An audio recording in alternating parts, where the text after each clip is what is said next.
సుక్తిం సమగ్రయతున స్వయమేవ లక్ష్మీః శ్రీరంగరాజమహిషీ మధురైః కటాక్షైః వైదగ్ధ్యవర్ణగుణగుంభనగౌరవైర్యాం కండూలకర్ణకుహరాः కవయోధయంతి హైమోద్భపుండ్రమజహన్మకుటం సునాసం మందస్మితం మకరకుండలచారుగండం బింబాధరం బహుళదీర్ఘకృపాకటాక్షం శ్రీవేంకటేశముఖమాత్మనిసన్నిధత్తాం విమలపటి కమలకుటి పుస్తకరుద్రాక్షశస్తహస్తపుటి కామాక్షి పక్ష్మలాక్షి కలిత విపంచి విభాసి వైరించి మనోజవం మరుతతుల్యవేగం జితేంద్రియం బుద్ధిమతాం వరిష్టం వాతాత్మజం వనరయూధముఖ్యం శ్రీరామదూతం శిరసా నమామి. ఆపదామపహర్తారం దాతారం సర్వసంపదాం లోకాభిరామం శ్రీరామం భూయో భూయో నమామ్యహం. హరి ఓం. పరమేశ్వర స్వరూపమైన సభకి నమస్కారం.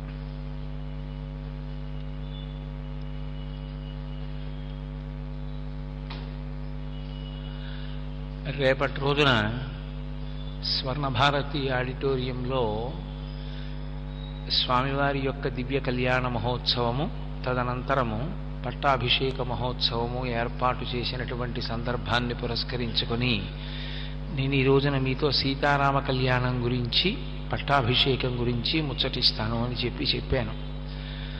పరమేశ్వరుడు అనేకమైనటువంటి అవతారములు స్వీకరించాడు. ఆయన ఏ అవతార స్వీకారం చేసినా దాని ప్రయోజనం ఒక్కటే, ధర్మాన్ని నిలబెట్టడం, ధర్మ వ్యతిరేకులైనటువంటి వారిని అణచడం. ఈ రెండు ప్రయోజనముల కొరకే ఆయన అవతార స్వీకారం చేస్తాడు. అందుకే ఉన్న ఒకే పరమాత్మ అనేకమైనటువంటి అవతారములు స్వీకరించాడు. వేదోద్ధారణ మందరాభరణ పృథ్వీధర్మ నిర్మాణ ప్రహ్లాదత్రాణ బలిప్రతారణ నృపాహంకార నిర్వాపన వైదేహీ రమణ ధనంజయ జయ వ్యాపార పారీణ క్షోణీ దివ్యత్కరుణ తమోహరణ తండ్రి వెంకటేశ ప్రభో అంటారు. ఆ ఒక్క పరమేశ్వరుడే అన్ని అవతారములను స్వీకరించాడు. అవతార అన్న మాటకు అర్థం తారా అంటే పైన ఉండడం, అవతార అంటే కిందకి రావడం. ఈ కంటి చేత దర్శనం అవడానికి వీలు లేనటువంటి పరమాత్మ పాలలోనే ఉన్న నెయ్యి ఎలా కనపడదో, కొంత ప్రయత్నం సాధన చేసిన తరువాత ఆ నెయ్యి ఎలా అనుభవంలోకి వస్తుందో, అలా అంతటా నిండి ఉన్నటువంటి విష్ణుతత్వం ఈ మాంసనేత్రమునకు గోచరము కాక సాధన చేసిన వాడికి మాత్రమే అందుతుంది. పరమభక్తితో నిలబడి ఆ అంతటా నిండిపోయినటువంటి వాడు అత్యతిష్ట దశాంగుళం అని కీర్తింపబడినటువంటి పరమాత్మ మాంసనేత్రముల చేత దర్శింపబడడానికి యోగ్యమైన రీతిలో కనపడాలని తపస్సు చేసినటువంటి సాధుపురుషుల యొక్క కోరిక తీర్చడానికి ఒకానొకనాడు స్థూలమైనటువంటి శరీరాన్ని పొంది దర్శనమిచ్చాడు. అలా దర్శనమిచ్చినటువంటి స్వరూపములకే అవతారములని పేరు. అటువంటి అవతారములలో నరునికి సంబంధించినంత వరకు ప్రవర్తనని నిరూపించినటువంటి మహోత్కృష్టమైనటువంటి అవతారం శ్రీరామావతారం. శ్రీకృష్ణ భగవానుడు ఏది చెప్పాడో అది చెయ్యాలి. శ్రీరామావతారం ఏమి చేసిందో అది చెయ్యాలి.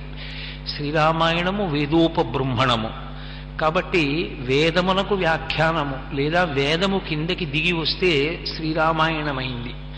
ఆ వేదము చేత ప్రతిపాదింపబడినటువంటి పరబ్రహ్మస్వరూపమే శ్రీరామచంద్రమూర్తిగా ఈ భూమి మీద నడయాడింది. అటువంటి రామావతారంలో జరిగినటువంటి కళ్యాణం చాలా విశేషాన్ని సంతరించుకుంది. ఈశ్వరుడు పక్కన శక్తి లేకుండా ఎప్పుడూ పూర్ణత్వాన్ని పొందడు. ఆ పక్కన శక్తితో కలిస్తేనే ఆయన అవతారం ఒక పూర్ణత్వాన్ని పొందుతుంది. శంకర భగవత్పాదులు సౌందర్యలహరి చేస్తూ శివశక్త్యాయుక్తో యది భవతి శక్త ప్రభవితుం నచే దేవం దేవో నఖలు కుశల స్పందితుమపి అతస్త్వామారాధ్యాం హరిహర విరించాదిభిరపి ప్రణంతుం స్తోతుం వా కథమకృత పుణ్య ప్రభవతి అంటారు. ఆ పరమేశ్వరుడు శక్తితో కలిసిన నాడు లోక కళ్యాణమును సాధించగలుగుతాడు. రామచంద్రమూర్తి శ్రీరామచంద్రమూర్తి అయ్యాడు సీతా కళ్యాణం చేత. అమ్మవారికి నిత్యానపాయని అని పేరు. ఆమె ఎన్నడూ పరమేశ్వరుణ్ణి విడిచి ఉండదు. అసలు మీకు ఇంకా నేను కొంచెం తాత్వికమైన విషయాన్ని కొద్దిగా ప్రతిపాదన చెయ్యవలసి వస్తే, అమ్మవారు అన్న మాటకు అర్థం భగవంతుని యొక్క శక్తి, ఈశ్వరుని యొక్క శక్తి. ఈశ్వరుడు ఎన్నడూ వేరుగా ఉండరు. నా ఉపన్యాస శక్తి నేను ఎలా వేరుగా ఉండమో, నేను వస్తేనే నాతో నా ఉపన్యాస శక్తి ఎలా వస్తుందో, పాలు పాల తెలుపు లేదా పాలు పాలలోని కమ్మనితనము ఎలా వేరుగా ఉండవో, పరమేశ్వరుడు పరమేశ్వరుని యొక్క శక్తి వేరుగా ఉండవు. అందుకే ఈశ్వరుడు ఈశ్వరుని యొక్క శక్తి కలిసినటువంటిది లోక కళ్యాణమునకు హేతు అవుతుంది. అందుకే పోతన గారు రుక్మిణీ కళ్యాణాన్ని పూర్తి చేస్తూ, అనఘ ఆదిలక్ష్మి అయిన రుక్మిణితోడ క్రీడ సల్పుచున్న కృష్ణు చూచి పట్టణంబులోని ప్రజలుల్లసిల్లిరి ప్రీతులగుచు ముక్త భీతులగుచు అంటారు. ఆ రుక్మిణీదేవితో కలిసినటువంటి కృష్ణ పరమాత్మ సింహాసనమునందు కూర్చుని ఉంటే అక్కడ ఉన్నటువంటి ప్రజలందరూ కూడా భయము నుండి విడిపడ్డారు. వాళ్ళు భయమును పోగొట్టుకున్న వారై మనం రక్షింపబడతామనేటటువంటి పరిపూర్ణమైనటువంటి ధృతిని పొందగలిగారు. కాబట్టి అమ్మవారు ఎన్నడూ ఆయన్ని విడిచిపెట్టి ఉండదు. కాబట్టి ఎప్పుడెప్పుడు ఆయన ఏ అవతారం తీసుకున్నా ఆయా అవతారములలో ఆ పేరుకి తగినట్లుగా మళ్ళీ ఆమె కూడా క్రిందకి దిగి వస్తూ ఉంటుంది. అందుకే గోపరాజు గారు శ్రీరమ సీతగాగ నిజసేవక బృందము వీర వైష్ణవాచార జనంబుగాగ విరజానది గౌతమిగాగ వికుంఠమున్నారయ భద్రశైల శిఖరక్రముగాగ వసించు చేతనోద్ధారకుడైన విష్ణుడవు దశరథీ కరుణాపయోనిధి అంటాడు. శ్రీరమ సీతగాగ, ఆ లక్ష్మీదేవియే సీతమ్మ తల్లిగా ఆవిర్భవించింది జగన్మాత. సీతా కళ్యాణ ఘట్టం అత్యంత ఉత్కృష్టమైంది. మనం లోకంలో ఎప్పుడైనా కళ్యాణం గురించి మాట్లాడతాం, కళ్యాణము అంటే అమ్మవారి పేరు మీదుగా ఉంటుంది తప్ప అయ్యవారి పేరు మీదుగా ఉండదు. శివ కళ్యాణం, కృష్ణ కళ్యాణం, రామ కళ్యాణం అలా ఉండదు. సీతా కళ్యాణం, రుక్మిణీ కళ్యాణం, పార్వతీ కళ్యాణం అని అమ్మవారి వైపు నుంచి పిలుస్తాం. దానికి కారణం ఒకటే, జీవుడు బ్రహ్మముతో ఐక్యమును పొందడమే కళ్యాణం.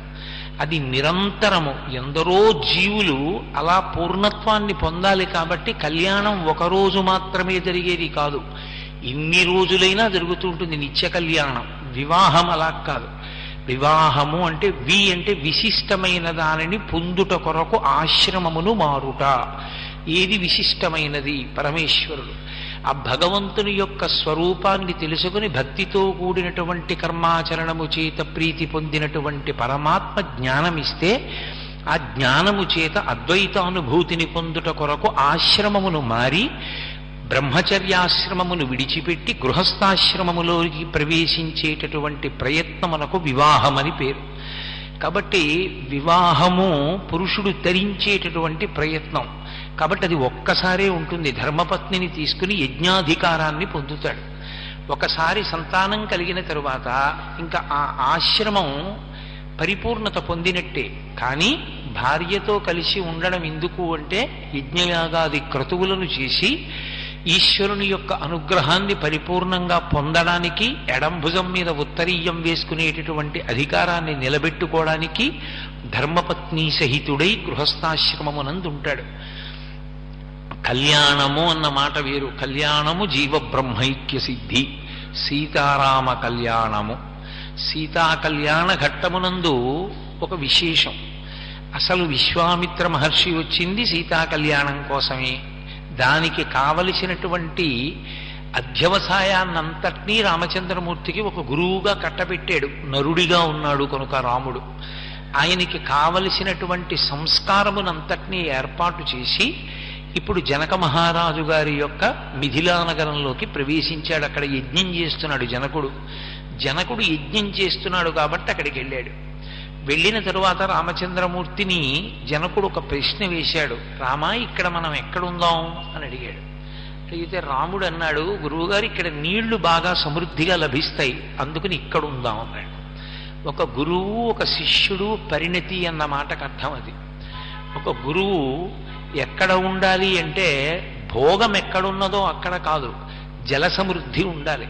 ఆ ఆయన 4 మాటలు స్నానం చేయడానికి, సంధ్యావందనం చేసుకోవడానికి నీళ్లు అత్యంత అవసరం కనుక ఎక్కడ నీటి ప్రవాహం ఉన్నదో అక్కడ ఉందామన్నాడు రాముడు. చాలా సంతోషించాడు విశ్వామిత్రుడు. ఇద్దరూ కలిసి మరునాటి ఉదయం జనక మహారాజు గారి యొక్క అంతఃపురానికి వెళ్ళాలి. జనకుడు వచ్చి స్వాగతం పలికాడు. బయలుదేరారు, అంతఃపురానికి వెళ్ళారు. అంతఃపురానికి వెళ్ళిన తర్వాత విశ్వామిత్రుని యొక్క హృదయము వేరు. సీతారామ కళ్యాణం జరిపించాలి. రాముడు శ్రీరాముడు కావాలి అంటే సీతాసహితుడు కావాలి. సీతాసహితుడైతే తప్ప రామాయణం ముందుకు వెళ్ళదు. సీతాసహితుడైతే తప్ప రామకార్యము సాధింపబడదు. అసలు శ్రీరామాయణంలో పెద్ద విచిత్రం ఏమిటంటే రామాయణం ఎప్పుడెప్పుడు ఎక్కడెక్కడ ఆగిపోతుందో అక్కడక్కడ రామాయణాన్ని ముందుకు తీసుకెళ్లేటటువంటిది ఆడవాళ్లే తీసుకెడుతుంటారు. ఆ స్త్రీ ప్రవేశం లేకపోతే రామాయణం ఆగిపోతుంది. అందుకే మీరు కొంచెం జాగ్రత్తగా పరిశీలనం చెయ్యండి. శ్రీరామాయణం నిజానికి సీతా కళ్యాణ ఘట్టంతో అయిపోయింది. వాళ్ళు సంతోషంగా ఇంటికి వచ్చేశారు, అంతఃపురంలో ఆనందంగా ఉంటున్నారు. మందర ప్రవేశించింది. కైకమ్మకి అనేకమైనటువంటి చెప్పకూడని మాటలు చెప్పింది. ప్రభావితురాలైన కైకమ్మ 2 వరాలు అడిగింది. రామాయణం ముందుకెళ్ళింది. ముందుకెళ్లిన రామాయణం 14 సంవత్సరాల అరణ్యవాసం నడిచిపోతోంది. ఏమౌనో శూర్పణక ప్రవేశించింది. ప్రవేశించి రావణాసురుడి దగ్గరికి వెళ్ళి చెప్పకూడని మాటలు చెప్పింది. సీతాపహరణం జరిగింది. కథ మళ్ళీ ముందుకెళ్ళింది. ఏం జరుగునో సీతాపహరణం జరిగిన తరువాత సీతమ్మ తల్లి ఒక స్థితిలో నేను శరీరం విడిచిపెట్టేస్తానంది. త్రిజట తన స్వప్నాన్ని చెప్పింది. మళ్ళీ రామాయణం ముందుకెళ్ళింది. ఇంకా కొంత ముందుకెళ్ళిన తర్వాత ఒకానొక సందర్భంలో యుద్ధకాండలో రామచంద్రమూర్తి స్పృహ తప్పి యుద్ధభూమిలో పడిపోయి ఉంటే రాముడు మరణించాడని పైనుంచి పుష్పక విమానంలో తీసుకొచ్చి చూపించి నమ్మబలికారు. సీతమ్మ తల్లి భర్త శరీరం విడిచిపెట్టాడనుకుని ప్రాణం విడిచిపెట్టవలసినంత స్థితికి వెళ్ళిపోయింది. అప్పుడు సరమ నిజం చెప్పింది. విధవ అయినటువంటి స్త్రీని పుష్పక విమానం వహించదు, కాబట్టి నీ భర్త బతికున్నాడని చెప్పింది. రామాయణం ముందుకెళ్ళింది. రామాయణం ఎక్కడ ఆగిపోతుందని అనుకుంటామో అక్కడ ఒక స్త్రీ ప్రవేశిస్తుంది. ఆ స్త్రీ ప్రవేశించిన కారణం చేత రామాయణం ముందుకెడుతుంటుంది. రామాయణంలో అదొక విచిత్రం. కాబట్టి సీతారామ కళ్యాణ ఘట్టం కనుక ఆ విశ్వామిత్ర మహర్షి దగ్గరికి వెళ్ళారు. రామలక్ష్మణ సహితుడైనటువంటి విశ్వామిత్రుడు. ఎందుకని? రాముణ్ణి శ్రీరాముణ్ణి చెయ్యాలి కనుక, సీతాసహితుణ్ణి చెయ్యాలి కనుక. వెళ్ళినవాడు చాలా గుంభనంగా మాట్లాడతాడు, ఎక్కడ బయటపడడం. రామా, నిన్ను ఇక్కడికి ఎందుకు తీసుకొచ్చానో తెలుసా? సీతా కళ్యాణం కోసమే తీసుకొచ్చా. నీకు ఈ అమ్మాయినిచ్చి వివాహం చేద్దాం అనుకుంటున్నాను. అన్ని విధాలా యోగ్యురాలు, నేను గురువుని, కాబట్టి నేను చెప్తున్నాను అనడు. ఎందుకు అనడంటే విశ్వామిత్ర మహర్షికి తన గాంభీర్యము, తన గురుత్వము, తన పరిణతి మీద అపారమైనటువంటి విశ్వాసము. విశ్వాసమేమి, నిజంగా మహానుభావుడు అంతటివాడే. కాబట్టి ఆయన లేకి మాటలు మాట్లాడడు. ఆయనకి తెలుసు రామచంద్రమూర్తి ఎటువంటి వాడు. తన శిష్యుడి గురించి తనకే తెలియని వాడు గురువు ఎలా అవుతాడు? 2 రెళ్ళు 4 ఎంత ఖచ్చితమో గురువు శిష్యుడిని అలా లెక్క కట్టుకోగలడు. కాబట్టి ఒక మాట అన్నాడు. ఆయన మనసులో భావన ఒకటి ఉంది. రామచంద్రమూర్తి వివాహం విషయంలో జోక్యం చేసుకుంటే, అంటే మళ్ళీ నరుడి కథగా మాట్లాడుతున్నాను నేను, అందుకని వివాహం అన్న మాట వాడుతున్నాను. రాముడి వివాహం విషయంలో తను జోక్యం చేసుకుంటే రాముడు అంగీకరించడన్న విషయం విశ్వామిత్రుడికి తెలుసు. ఎందుకని? రామచంద్రమూర్తి పరమధార్మికుడు, రాశీభూతమైన ధర్మము. తనకి ఎవరు భార్యగా ఉండాలో నిర్ణయించవలసిన వాడు తనని కన్న తండ్రి తప్ప అన్యులు కారు అన్నది ఆయన విశ్వాసం. అదే శాస్త్రీయం కూడా. కాబట్టి గురువుగారు అది మా నాన్నగారు చూస్తారు కదా అన్నారనుకోండి, గురువైన విశ్వామిత్రుడికి అది ఎంత అవమానకరంగా ఉంటుంది. తను ధర్మం విషయంలో కొద్దిగా వైక్లభ్యాన్ని పొందినట్టుగా ఉంటుంది. కాబట్టి ఎక్కడా విశ్వామిత్రుడు బయటపడడం. నిన్ను సీతా కళ్యాణం కోసం తీసుకొచ్చాననడం. క్షత్రియులకు అత్యంత ఇష్టమైనదేదో దానినే మిషగా పెడతాడు. నిజంగా కూడా సీతారామ కళ్యాణం జరగడం కోసమే వచ్చింది ఆ శివధనుస్సు.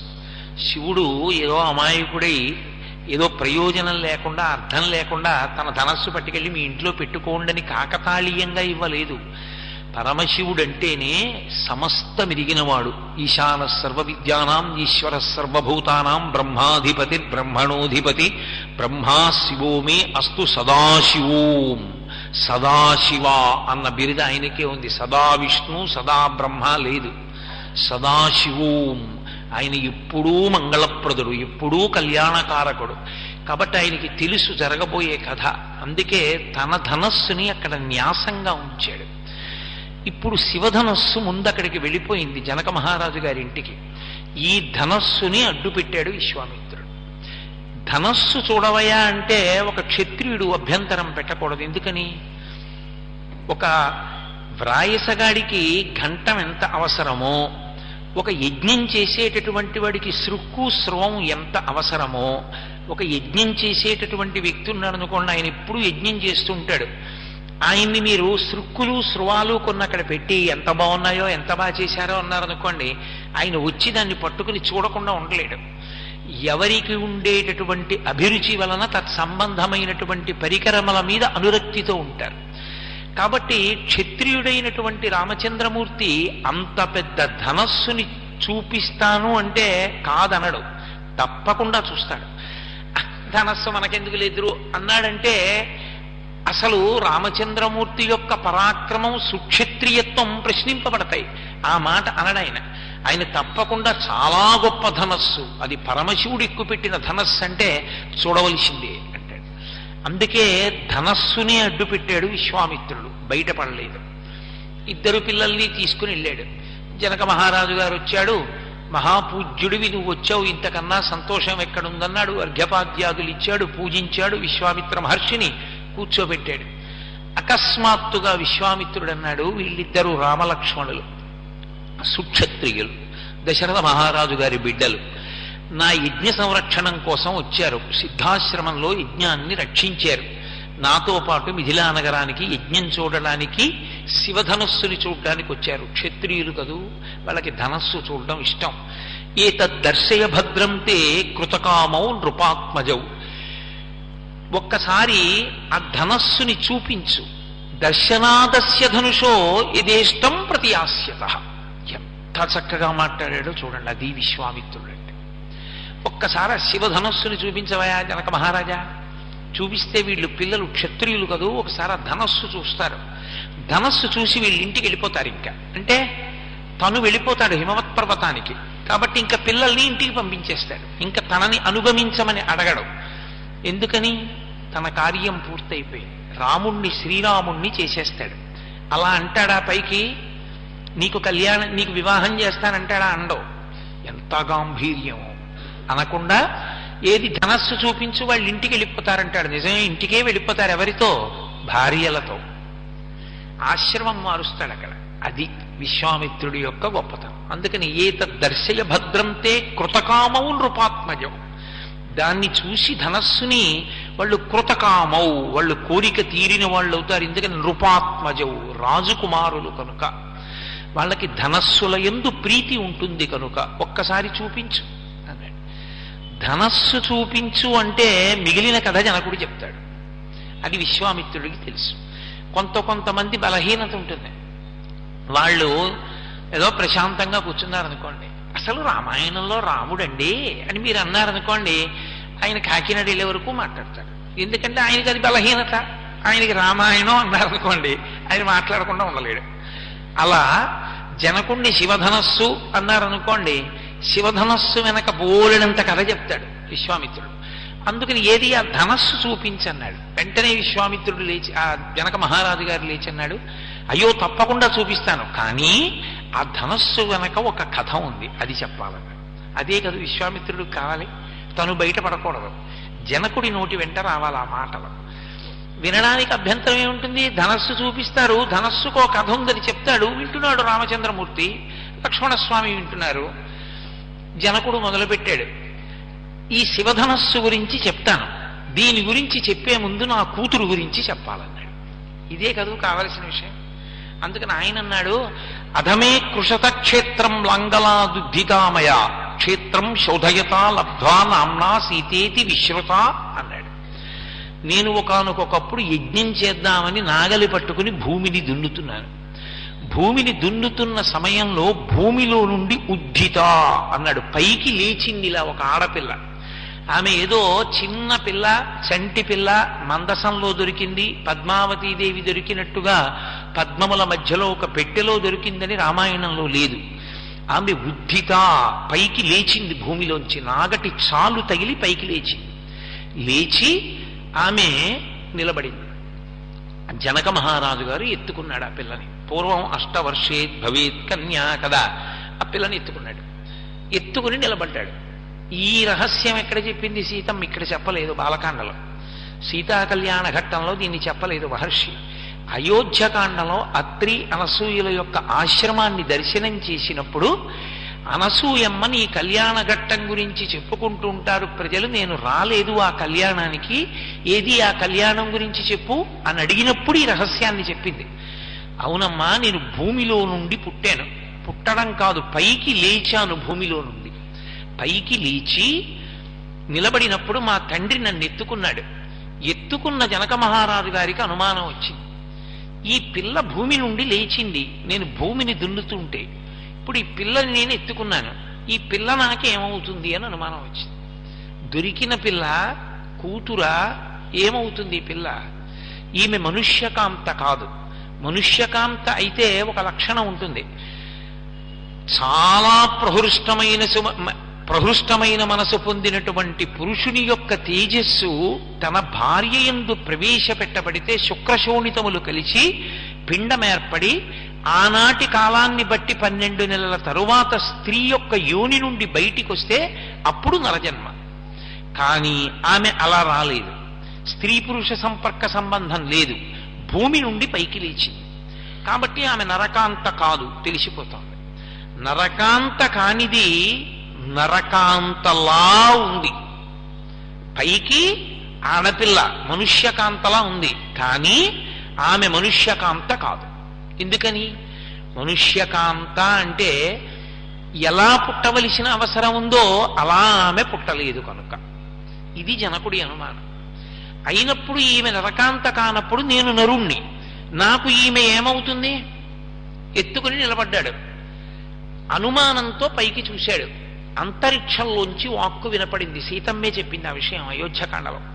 అంతరిక్షేచ వాగుప్త ప్రతిమా మనుషీకిల ఏమమేతన్నరపతే ధర్మేణ తనయాతవా అంది అంతరిక్షం.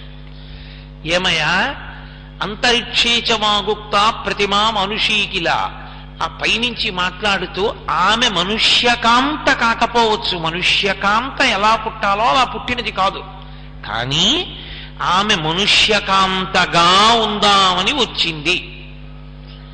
రాముడికి సీతమ్మకి శ్రీరామాయణంలో ఉన్న భేదం అది.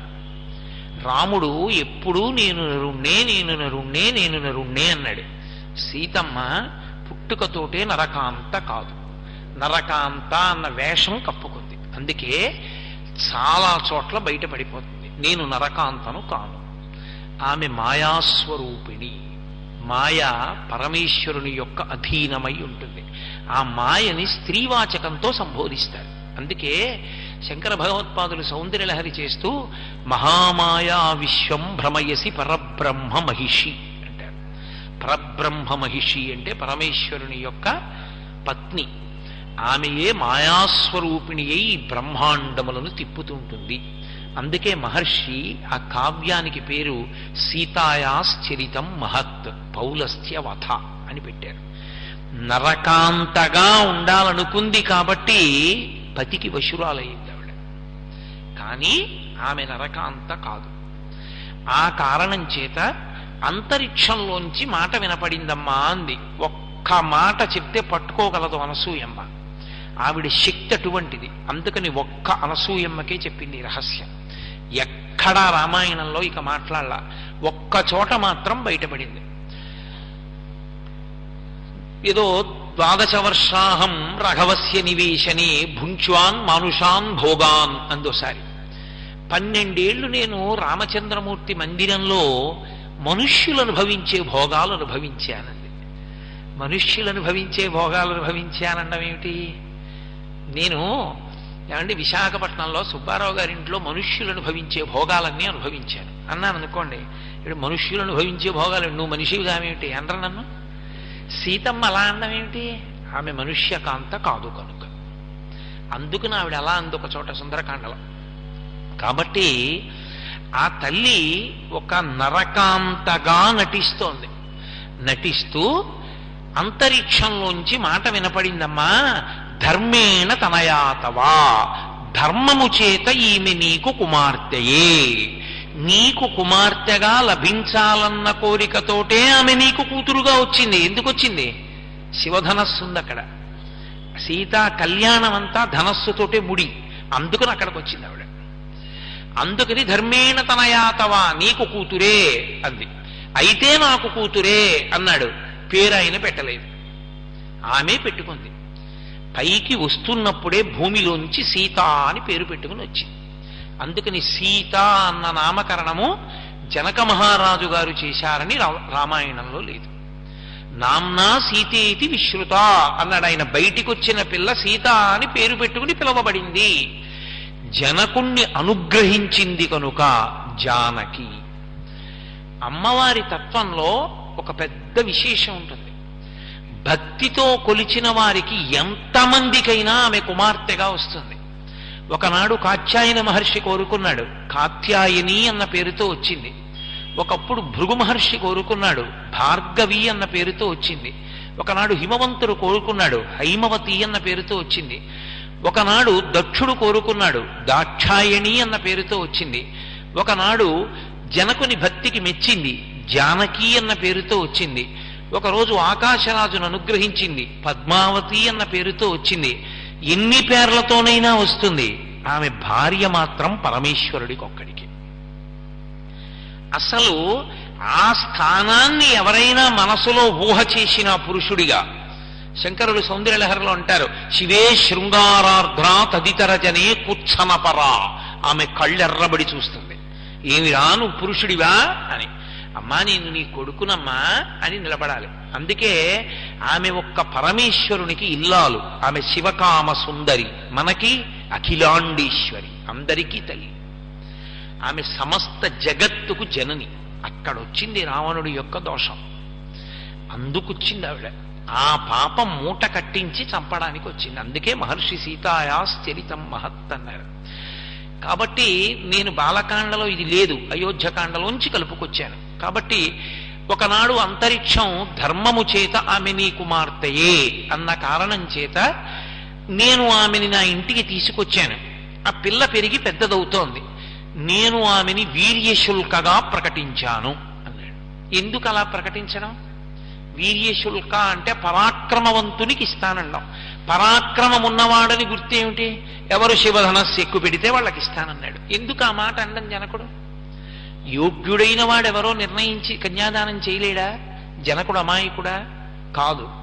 ఆయనకు ఒక విషయం తెలుసు, ఈ పిల్ల నరకాంత కాదు. ఈమె నరకాంతగా వచ్చింది. ఈమె మాయాస్వరూపం. ఈమెని వహించగలిగినవాడు, భరించగలిగినవాడు, ధరించగలిగినవాడు ఈశ్వరుడు ఒక్కడే. ఆ ఈశ్వరుడు ఎక్కడో నరుడి రూపంలో పుట్టాడు. నరుడిగా ఉన్నవాడు కాబట్టి బయటపడడం. నేను నరుణ్ణంటాడు కాబట్టి దొరకడు. దొరకాలంటే ఒక్కటే ఆధారం, నరుడిగా ఈశ్వరుడు వచ్చాడు అంటే అధర్మాన్ని తొక్కి ధర్మాన్ని నిలబెట్టడానికి వస్తాడు. కాబట్టి ధనస్సు పట్టుకుంటాడు. ధనస్సు పట్టుకుంటాడు కాబట్టి క్షత్రియుడుగా వచ్చి ఉంటాడు.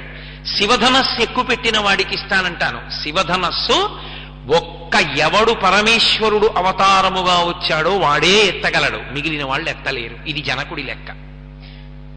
అందుకు ఆమెని వీర్యశుల్కని చేశాడు. చెప్పుకున్నాడు తనే తర్వాత, వీర్యశుల్కాం మమసుతాం సీతాం అని ఒక చోట చెప్పుకున్నాడు. నేనే ఈమె నాకు ధర్మము చేత కుమార్తె అయిన దానిని వీర్యశుల్కని చేశాను అన్నాడు.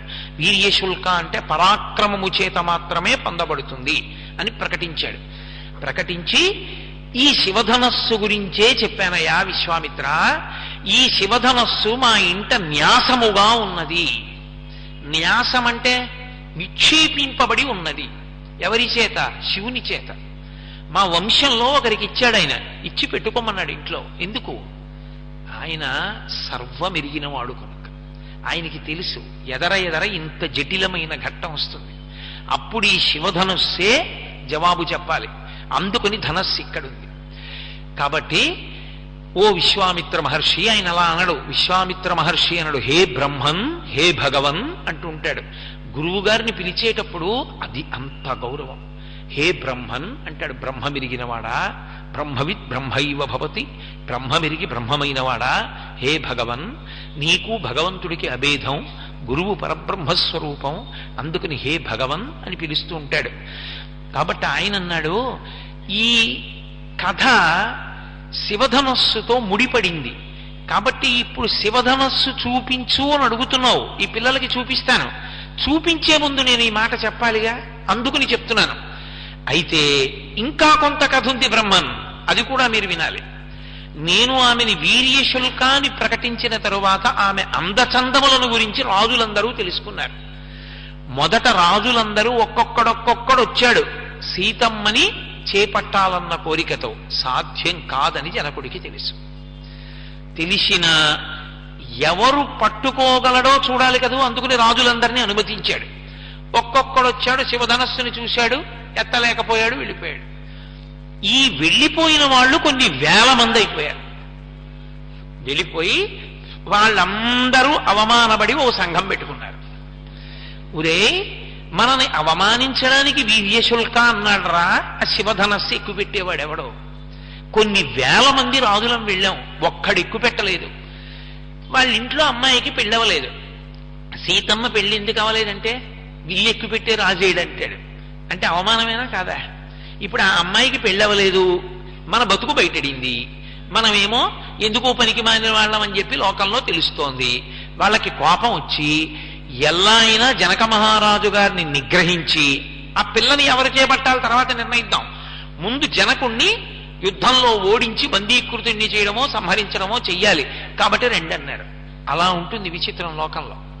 కాబట్టి ఏదో అప్పటి వరకు ఎలా ఉన్నా ఎన్నికలు వచ్చేటప్పటికి సీట్ల సర్దుబాటులా ఉంటుందన్నమాట.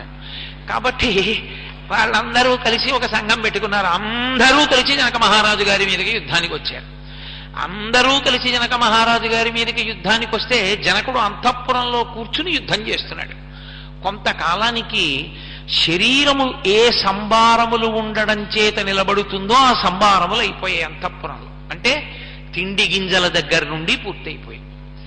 అప్పుడు ఎలా? బయటికెడితే రాజులు పట్టుకుంటారు, అంతఃపురంలో ఉంటే ప్రాణాలు పోతాయి, అన్నం లేదు కాబట్టి. అప్పుడు నేను దేవతలందరినీ ఉద్దేశించి తపస్సు చేశాను. అప్పుడు నేను అంత పెద్ద తపస్సు చేస్తే దేవతలందరూ కూడా దేవగణాం సర్వాం తపసాహం ప్రసాదయం, నేను చేసినటువంటి తపస్సుకి వాళ్ళు మెచ్చుకుని దేవగణములనన్నిటినీ కూడా నాకు బలంగా, నాకు తోడుగా, నన్ను సమర్థించమని నా సైన్యంగా పంపించారు. పంపిస్తే నేను ఈ దేవగణాలన్నిటినీ తీసుకుని, ఈ సైన్యాన్ని తీసుకుని బయట విడిది చేసి ఉన్నటువంటి రాజులందరినీ ఓడించాను. వాళ్ళందరూ దిక్కులు పట్టి పారిపోయారు. ఆ తర్వాత ఇది భూమి మీద ఉన్న రాజులతో సరిపోలేదు. దేవతలు, యక్షులు, గంధర్వులు, కిన్నెరులు, కింపురుషులు వచ్చారు. దేవతలు కూడా ఎక్కువ పెట్టలేదు. హే బ్రహ్మన్, విశ్వామిత్ర, ఈ శివధనస్సు ఇలాగే ఉంది, ఈ పిల్ల ఇలాగే ఉంది, మధ్యలో నేను ఎదురు చూస్తూ అలాగే ఉన్నాను. దేనికోసం? జనకుడు బయటపడ్డాడు. ఎవడు నరుడుగా ఉన్నాడో, ఎవడు నరుడిగా భూమి మీద తిరుగుతున్న పరబ్రహ్మమో వాడెత్తాలి. వాడు నేను పరబ్రహ్మమని అండం. ఎందుకంటే వాడు నరుడిగా వచ్చాడు, అందుకే ఈమె నరకాంతగా వచ్చింది. లేకపోతే ఆమె నరకాంతగా ఎందుకు రావాలి? కాబట్టి నరుడిగా ఉన్నాడు కనుక నేను నరుణ్ణి అంటాడు, కానీ నేను పరబ్రహ్మాన్ని అండవు. కానీ ఎవరు పరమేశ్వర ధనస్సు ఎక్కువ పెడతాడో వాడే పరమేశ్వరుడు. శివుడు కేశవుడు మళ్ళీ లేనిపోని అల్లరి తీసుకురాకండి, ఉన్నదొక్కటే పరబ్రహ్మం అంతే. కాబట్టి ఆ ధనస్సు ఎక్కువ పెట్టేవాడి కోసం ఎదురు చూస్తున్నాను. మంచిదే, ధనస్సు చూపించమని అడుగుతున్నారు మీరు, పిలిపిస్తాను, వచ్చేస్తుంది. ఎంతసేపు సైనికులు పట్టుకొచ్చేస్తారు ధనస్సుని. ఈ పిల్లాడు ఒకవేళ యజ్ఞస్య ధనుజో రామ కుర్యాద్ ఆరోపణం మునేహే సుతాం అయోనిజాం సీతాం దద్యాం దశరథేరహం. ఎంత గొప్పగా చెప్పాడో చూడండి. ఒకవేళ నేను ఆ ధనస్సు తీసుకొచ్చిన తర్వాత పెట్టి మూత తీయండి చూస్తానంటాడుగా, పెట్టి మూత తీస్తాను. క్షత్రియుడు కదూ, సంతోషంగా ఉంటుంది. ఇలా చూసి వెళ్ళిపోతాడేంటి? ఓసారి ముట్టుకోనా అంటాడు, ముట్టుకున్నాక పట్టుకోనా అంటాడు, పట్టుకున్నాక ఎత్తనా అంటాడు, ఎత్తాక వింటినా అది విప్పి కట్టనా అంటాడు, కట్టాక సంధించనా అంటాడు. అంత ఓటి చేస్తే ఎంత ఎత్తి పొడిచాడో. యద్యస్య ధనుషో రామ కుర్యాత్ ఆరోపణం మునేహే సుతాం అయోనిజాం సీతాం. అది ఆయన సంతోషం. నా కూతురు అయోనిజాం, నా కూతురని నా భార్యకి నాకు పుట్టింది అనుకుంటున్నావేమో. అయోనిజాం, అయోనిజ. సీతాం, తన పేరు తాను పెట్టుకున్న పిల్ల. సీతాం దద్యాం దశరథేరహం, నేనిస్తా ఆ పిల్ల. అదేమిటయా మన అంత స్వతంత్రాల్ని నువ్వివ్వడం ఏమిటి అంటే, నన్ను తండ్రిగా వరించింది కాబట్టి కన్యాదానం నేనే చేస్తాను. నా జన్మ సౌభాగ్యం కదూ, శ్రీ మహాలక్ష్మి నా ఇంట పుట్టింది. అందుకే సీతా కళ్యాణ ఘట్టానికి ఉన్న గొప్పతనం ఏమిటంటే, సీతా కళ్యాణ ఘట్టంలో వాల్మీకి మహర్షి ఇచ్చినటువంటి శ్లోకాన్ని ఎవరు చదువుతారో ఆ శ్లోకంలో ఉన్నటువంటి తాత్పర్యమే మంత్రంగా మారుతుంది పెళ్లిలో. అందుకే సీతా కళ్యాణ ఘట్టం చేసేటప్పుడు లోకంలో ఒక ఆచారం కూడా ఉంది. రామాయణంలో ఉన్నటువంటి శ్లోకాన్ని చెప్పిస్తుంటారు. ఇయం సీత మమ సుత అని. ఎందుకంటే అలా చెప్పి అలా చూసిన వాళ్ళకి రెండు ప్రయోజనాలు నెరవేరుతాయి. పెళ్లి కాని ఆడపిల్ల ఉంటే కన్యాదానం చేస్తారు తొందరలో, రామచంద్రమూర్తి లాంటి వరుడు వస్తాడు. రెండు, మా ఇంట్లో ఆడపిల్లలకి పెళ్లిళ్ళు అయిపోయింది కదండి అంటే రామచంద్రమూర్తిని నువ్వు పొందుతావు. అంటే జీవబ్రహ్మైక్య సిద్ధి కళ్యాణం, పరమేశ్వరుణ్ణి చేరుతావు. అందుకే సీతారామ కళ్యాణం లోకంలో అంత ప్రఖ్యాతి వహించడానికి కారణం అదే. కనుక అసలు యథార్థంగా చెప్పాలంటే శ్రీరామ నవమి నాడు మకుటధారణ సర్గ చదవమనుంది శాస్త్రంలో. శ్రీరామ నవమి నాడు తెల్లవారుజామున లేచి పూర్ణోపవాసం, ఆ రోజున అన్నం తినకూడదు. దేవాలయాల ముందు నిలబడి భజన చేసి ఆ రోజు మధ్యాహ్నం అందరూ కలిసి సీతారామచంద్ర ప్రభువు యొక్క పూజ చేసి సాయంకాలం దేవాలయంలో కాస్త సంస్కృత భాషా పరిచయం ఉన్నటువంటి వ్యక్తి శ్రీరామాయణంలోంచి మకుటధారణ సర్గ చదువుతారంటే రామచంద్రమూర్తికి కిరీటం పెట్టిన ఘట్టం ఉంది, ఆ ఘట్టాన్ని చదువుతారు. అది అసలు ఆ మకుటధారణ సర్గ చదువుతారు. అది 1కి 10 మాటలు నిరూపింపబడింది. ఈ మధ్య కాలంలోనే ఒక 4-5 నెలల క్రితం కూడా నేను ఒక సందర్భం చూశాను. చాలా పెద్ద కష్టంలోకి వెళ్ళిపోయిన వ్యక్తి మకుటధారణ సర్గ పారాయణ చేసిన 3 రోజుల్లో బయటకు వచ్చేశాడు. బయటకు వచ్చేసాడంటే కష్టంలోంచి బయటపడిపోయాడు. మకుటధారణ సర్గ అంత గొప్పది. అందుకే మిగిలిన పట్టాభిషేకాలకంత విశేషంగా చేయరు. గోవింద పట్టాభిషేకం ఉంది కానీ ఎప్పుడో తప్ప జరగదు. ఒక్క రామ పట్టాభిషేకం చేస్తారు. కారణం ఏమిటో తెలుసా? రామ పట్టాభిషేకం చేసేటప్పుడు ఆ కిరీటాలు చూసి ఆ కిరీటాల్ని వశిష్ఠ మహర్షి పెట్టారు. ఆ కిరీటాన్ని ఎత్తి తీసుకెళ్లి రామచంద్రమూర్తి తల మీద పెడుతుండగా ఎవరు చూస్తారో వాళ్ళకి వస్తున్న కష్టాలు కూడా తొలగుతాయి అంటారు. ఆ మకుట ధారణ అంత గొప్పది. అందుకని ఇవాళ ప్రత్యేకంగా రేపు జరగబోతోంది కాబట్టి నేను ఇవాళ నా ఉపన్యాసాన్ని మానవీయ సంబంధములలోంచి కళ్యాణమో పట్టాభిషేకమో అని తీసుకోవడానికి కారణం అదే. సరే, సీతారామ కళ్యాణం చెయ్యడం ఆంధ్రదేశంలో ఆచారం. ప్రత్యేకించి భద్రాచలం సీతారామ కళ్యాణాన్ని ప్రత్యక్ష ప్రసారాలుగా చూస్తూ ఉంటాం మనం. కనుక ఇప్పుడు ఆయన అన్నాడు, ఈ ధనస్సుని కానీ పిల్లవాడు ఎక్కువ పెడితే సుతాం అయోనిజాం సీతాం దద్యాం దశరథేరహం, దశరథుని కొడుకి పిల్లాడికి ఇస్తాను అని వెంటనే ఓ నవ్వు నవ్వి అన్నాడు. క్వగతిర్మానుషానంచ ధనుషాస్య ప్రపూరణే ఆరోపణే సమాయోగే వేపనే తొలనేపివా.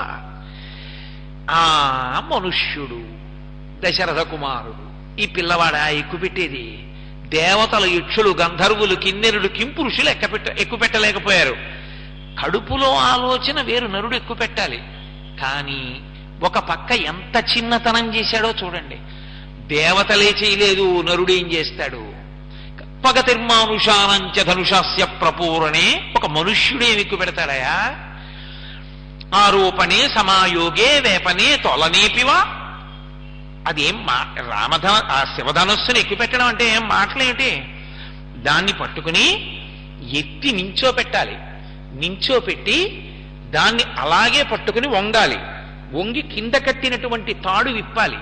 విప్పి ఆ పైకి వెయ్యాలి. వేసి ముడి వెయ్యాలి. ముడి వేసి ఆ వింటినారిని ఆకర్ణాంతం లాగాలి టంకారానికి. అలా చేయగలడా? అంత శివధనస్సునెత్తి పట్టగలడా? పగతిర్మానుషానంచ ధనుషస్య ప్రపూరణే ఆరోపణే సమాయోగే వేపనే తొలనే. ఎంత ఎత్తి పొడిచాడు! త్రికాల వీధి అన్నీ తెలుసున్నవాడు. ఆయన ముందే చెప్పాడు, అహం విద్మి మహాత్మానం రామం సత్యపరాక్రమం వశిష్ఠోపి మహాతేజ ఏచే మే తపసి స్థితాః అన్నాడు. నాకు తెలుసు రాముడెవరో అన్నాడు విశ్వామిత్రుడు. ఆయనకి తెలుసు బయటపడ్డాడనుకోండి, నీ మోహం నీకేం తెలుసు, ఇతను ఎత్తగలడు అన్నాడు అనుకోండి. గురువుగారు ఎత్తితే పిల్లలు ఇస్తానంటున్నారు, మనకెందుకండి, మా నాన్నగారు కూడా వచ్చాక చూద్దాం అంటాడు. అందుకని గురువుగా తన గాంభీర్యం. కాబట్టి అలాగే కూర్చున్నాడు. కూర్చుని మంచిది, ఏది ఆ ధనస్సు చూపించు. ఏమీ అనలేదు, ఒక్క మాట మాట్లాడలేదు. రాముడి వంక చూసి ఓ దొంగ నవ్వు నవ్వడం. రామ, ఇంకా కళ్యాణం అయిపోయే సందర్భం వచ్చేసింది. ఈ ఒక్క మాట విశ్వామిత్రుడు మాట్లాడలేదు. వెంటనే 5,000 మంది బలిష్టమైనటువంటి వారు, బాగా పొడగరులైనటువంటి వారిని సైనికుల్ని పిలిచాడు. 5,000 మంది సైనికులు మంజూషని తోసుకొచ్చారు. మంజూష అంటే పెట్టె. అందులో ఉంది 8 చక్రముల పెట్టె అని రాశారు వాల్మీకి మహర్షి. అందులో పెట్టారు శివధనస్సుని. అంత 8 చక్రముల పెట్టెలో పెట్టినా 5,000 మంది కలిసి ఆ ధనస్సుని ఎత్తి పట్టరాలేరు. అందుకని బరువైన దానికి పద్ధతి ఏమిటంటే చక్రాలు పెట్టిన బండి మీద పెట్టి తోసేయడమే. పోని ఒకడో ఇద్దరో తోయడం కాదు, దాన్ని 5,000 మంది బలిష్ఠులైన వారు తొయ్యాలి ఆ బండిని. అంటే ఎంత బరువైనటువంటి ధనస్సో, ఎంత దివ్యమైన ధనస్సో చూడండి. అంటే అసలు ఆ ధనస్సు ఎత్తి పెట్టడానికి లౌకికమైన బలం చాలదు, తెలిసిపోట్లా. అది నరుడు ఎత్తేది కాదది. అది ఎంతటి బలవంతుడు ఎత్తడు. దాన్ని ఎత్తడం అంటే ఎవరి చేతి స్పర్శ తగిలితే అది పైకి లేస్తుందో, ఎవడు నిలబెట్టగలడో, అది ముట్టుకోవడానికి అర్హత ఉన్నవాడో వాడే ఎత్తగలడు. ఒక్కొక్కడికి చూడండి, ఒక్కొక్క దాంట్లో ప్రావీణ్యం ఉంటుంది. మనం కబుర్లు చెప్పుకుంటూ ఉంటాం. డ్రైవర్ చూడండి, కారు ఆపి వెనక డోరు పడలేదమ్మా అంటాడు. ఆయనకి తెలుసు డోరు పడలేదన్న విషయం. ఓసారి మళ్ళీ తెరిచి వేసిన తర్వాత ఇప్పుడు పడిందని మళ్ళీ కారు స్టార్ట్ చేస్తాడు. ఎవరి వృత్తి ఎందో వారికి నైపుణ్యం. ఒక్కొక్కళ్ళింటికి మీరు వెళ్ళండి, బయటికి వెళ్ళిపోదామని గడియ మీరు ఎంత తీయండి రాదు, ఉండండి అని ఆ యజమాని వచ్చి ఇలా అంటాడు, ఆ తలుపు వస్తుంది.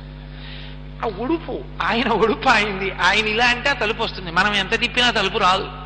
అలా అది పరబ్రహ్మము ముట్టుకుంటే పైకి లేస్తుంది. కానీ పరబ్రహ్మాన్ని అంటాడా రాముడు? అనడం, నరుణ్ణి అంటాడు. అది కథ. అంత గంభీరంగా అల్లారు, అంత గొప్పగా వచ్చింది, అంత ఉద్విగ్నత, అంత గాంభీర్యం సంతరించుకుంది సీతాకళ్యాణ ఘట్టం. కాబట్టి ఇప్పుడు విశ్వామిత్ర మహర్షి ఆ పెట్టె తీసుకొచ్చిన తర్వాత ఇలా చూశారు. చూసి విశ్వామిత్రస్తు ధర్మాత్మ, పరమధర్మాత్ముడైనటువంటి విశ్వామిత్రుడు రాముడి వంక ఇలా చూసి, వత్సరామ ధనుర్పశ్య ఇది రాఘవమబ్రవీత్. రామ ఎక్కుపెట్టు అనలేదు. ఎంత గాంభీర్యమో! మొదట ఏ మాట అన్నాడో, ఏ తద్దర్శయ భద్రంతే కృతకామౌ నృపాత్మజం అన్నాడు కదా. ఇప్పుడు కూడా అంతే. వత్సరామ ధనుర్పశ్య, లోపల ఎంత సంతోషమో! నా శిష్యుడిగా ఉన్నవాడు పరబ్రహ్మం, ఆ పరమేశ్వరుడు శిష్యరికం చేస్తున్నాడు, కాళ్ళు పడుతున్నాడు. నన్ను పక్కన నించుని శిష్యర్ కింకరౌ సముపస్థితవు అంటున్నాడు నరుడిగా ఉండి.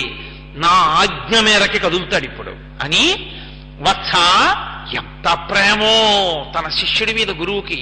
రామ ధనుపశ్య, చూడ ధనస్సోసారి.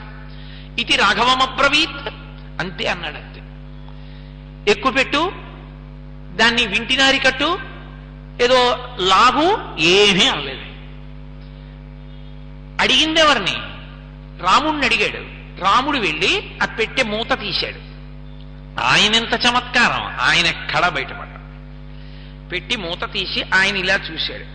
చూసి విశ్వామిత్రుడి వంక తిరిగి, హే బ్రహ్మన్, నేను ఈ ధనస్సు వంక చూశాను.